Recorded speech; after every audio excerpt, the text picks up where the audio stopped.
Hi, I just want to, in this video, talk a little bit about myself and the journey that I've come on to the point where I am now with my eating and hypnotherapy.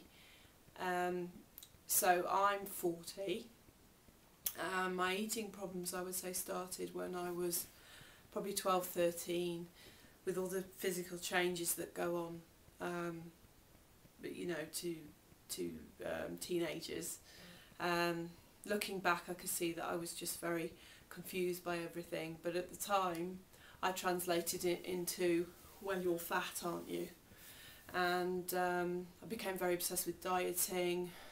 I started binging and experimented a bit with sort of starving myself, and yeah, it wasn't great being a teenager by any stretch.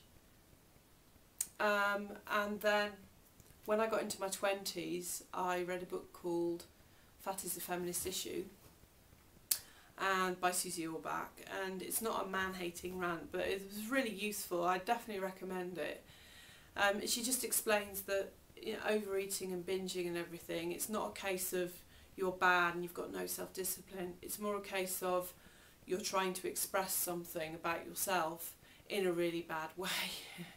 And after that I became incredibly anti-diet, and I started to sort of do things like detoxes. So I thought I was somehow better than people on a diet, but really I was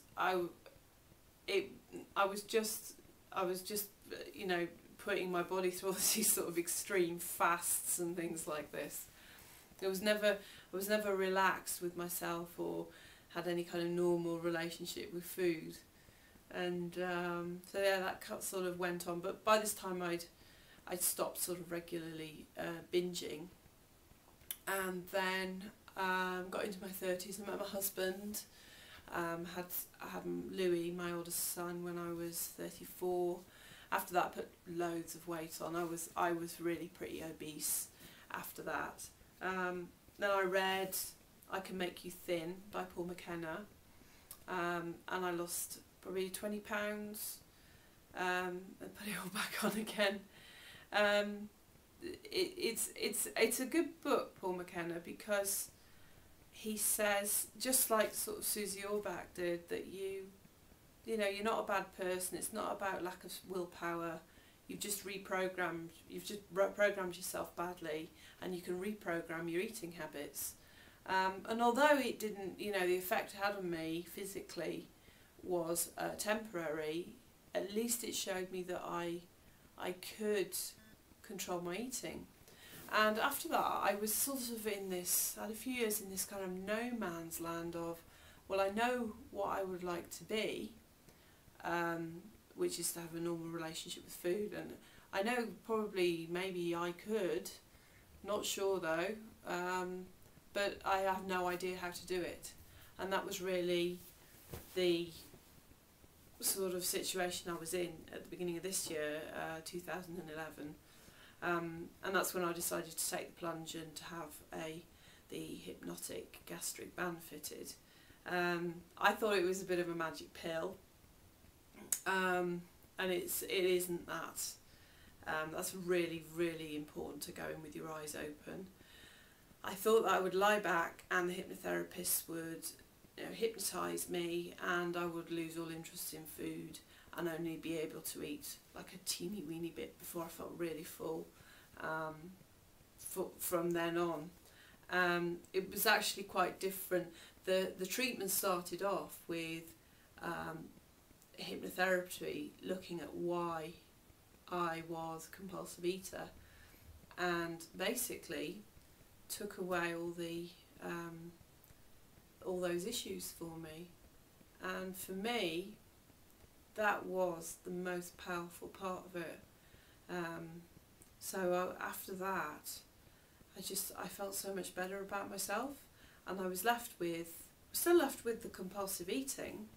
But instead of having this function, which was to make myself feel bad about me, to sort of express express my bad feelings about why I was a compulsive eater. Instead of that, it was just like this empty habit.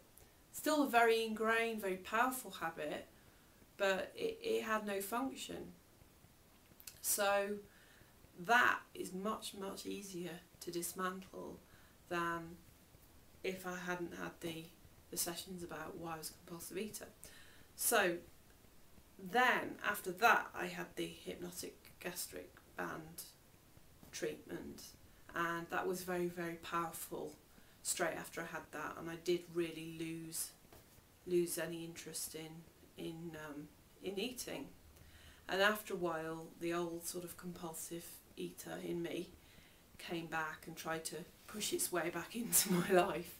But by this time I developed sort of a lot of skills to sort of combat it, which came from having the hypnotic gastric band, but also I have done a lot myself, and I've made a lot of behavioural changes to the way I eat, and I wouldn't have carried on losing the weight if I hadn't done that work myself.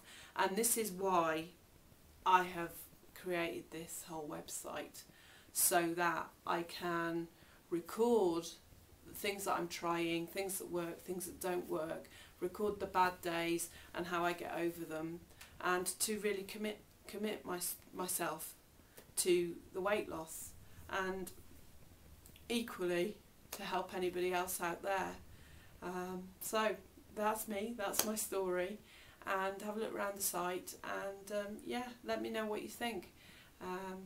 Okay, cheers.